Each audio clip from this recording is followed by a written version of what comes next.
today. We're joined by Ambassador Ibrahim Mai-Sule, who was a delegate at that conference, and is also a member of the Arewa Consultative Forum. He joins us from our studios in Abuja. Morning, and thank you for joining us. Several delegates have described that conference in different words, many of them encouraging words, saying it did end well, as we see that. What was your experience of that conference? What can you tell us about that? Thank you very much. It has been a wonderful experience. We have made a lot of friends who have exchanged ideas. As you rightly stated, I have been there on the nomination of ACF representing the northeastern part of this country. And you should all know that the whole purpose behind the ACF and the Northern Group participating is to build the unity of this country. And as far as that is concerned, I believe we have achieved that purpose. What were the key objectives of the ACF? I mean, you said that it's to achieve the unity of this country, but what did you think were some of the things that were standing in the way of the unity as contained in the old constitution that the ACF was seeking to correct in the national conference? No, I think it is not what is in the 1999 constitution. It is the actual idea behind the setting up of the conference itself. You should agree with me that the whole thing actually came up as a result of a lot of pressure from quite a number of corners. There has been a meeting in Asaba of the entire southern Nigeria trying to come out with the whole idea. The president was resisting the idea of the conference. People were even calling for a sovereign national conference, but later he agreed that it should be a national conference but not sovereign. So the unity of Nigeria as a country is not negotiable. So you see, the issue is that there are some people who are thinking about a different structure for the country. Some are talking about allowing the zonal structures to become the federating unit. Some are even talking about going in parliamentary system. Some are even talking about so many things. So I said the whole idea of us coming in strongly is to see that we have enshrined and then strengthen the unity of this country. And that's actually why, because we didn't come in with any motive or any thing behind our back. What we came in with is to try to make sure that the unity of this country is being strengthened. Would you say that you've been able to achieve this one purpose, strengthening the unity of the country? Yeah, I think we did, because if you look at the end of the conference, a day before, there has been so many fears that it's not even likely that there wouldn't have been some blows and what have you. But at the end of the day, everything came out very well. The whole thing was that the entire document was turned to be an amendment to 1999 Constitution, and everybody accepted that one. So I think you can see that the way we ended, we parted the way was quite amicable. Everybody was laughing, joking, and shaking hands. Let's look at that document you talked about. Just the name that was changed seemed to have assuaged everybody. Were there any parts of the document that you would say were not too acceptable to everybody? No, as you notice, actually nobody will say that he came in and got all that he wanted. Most of the decision has been reached through voice votes.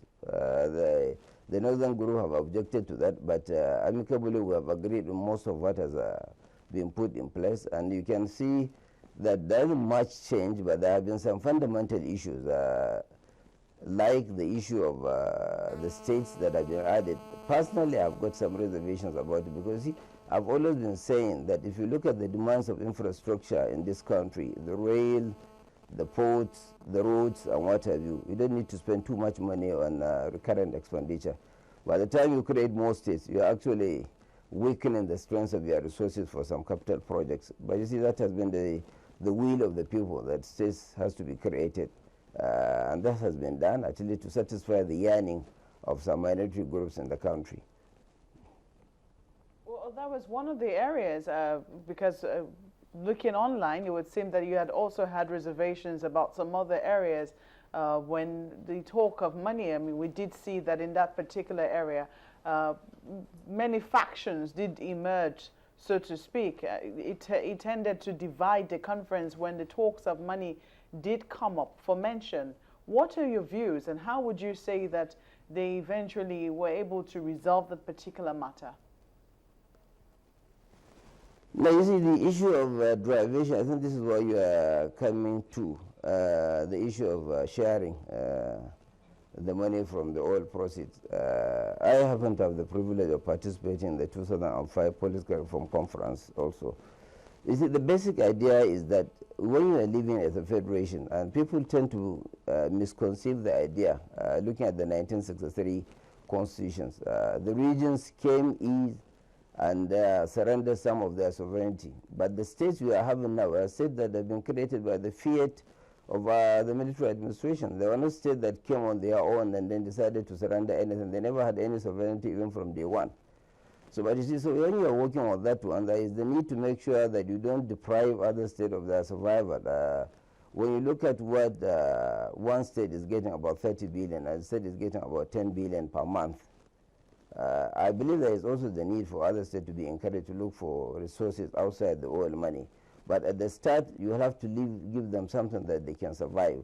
So if you move out of that one, it's going to be very difficult for some states to survive as it is now.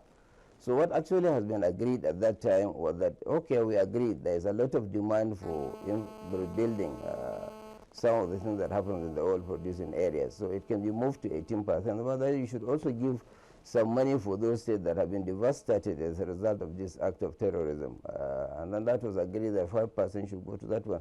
But later there was a protest to it, so the whole thing was thrown to the conference, and then the idea of the elders of the conference is that let us try to put everything before the government, so the government should set up a committee to look at the demands of those states and then to look at the infrastructural need of those areas that the backbone, they put it in question mark, for the economic survival of the country, and see what is actually going to be done. And that was the decision. We'll stand with what it is now, but then the government should set up a technical committee that will look at these demands on both sides and come out with an idea of how to move forward. But what do you say to those who are of the opinion that the conference just barely passed the buck, because that had happened before, where we had that conference and then they said, no, let the government set up that technical committee to sort this out, and now the same thing is happening. What was your view? Because some thought the conference should have as well agreed on that and let the government see what they can do, rather than refer to the government to sort out. I think the important thing you have to realize, one, there is the issue of timing. Some of this decision has to take time. You have to do it gently. You don't have to hurt one place in order to satisfy the other. And then there is also the need for looking at those areas that have gone through a lot of damages as a result of oil exploration. There's also the need to look at those areas that have suffered a lot of devastation as a result of the act of terrorism. There's also the need to look at those states that need to move forward because they have just been created. So this thing can't be done within a month or two. And then it needs some kind of basic data. And that is the reason behind the idea of setting up a technical committee to look at all this in wholesale. But Ambassador, do you think that if the recommendations of that conference are implemented, it will reduce to the barest minimum all of those bickering between different regions in this country? Hopefully, you see, as I said, there are three stages of it. What we said was that one should be purely an administrative issue that the government can take a decision. The other one needs some legislative act, and the other one should go along with the constitutional amendment process already undertaken by the National Assembly. So it has to be divided on those three lines. And we believe that if the whole decision has been taken in total, there will be some minimal opposition from particularly the issue of the minorities getting their own states around. As I said, this is actually a decision of the conference. Left to me, you need a more larger federating units than what you have now, so that you reduce money for some capital investment, because we need to look at actually our infrastructure. If we're inviting investors, you have to look at the airports, you have to look at your railways, you have to look at the power supply, and these are so capital intensive. And with the kind of money we have, when you get 80% of your money going in for recurrent, I think we need to think twice before we move forward. But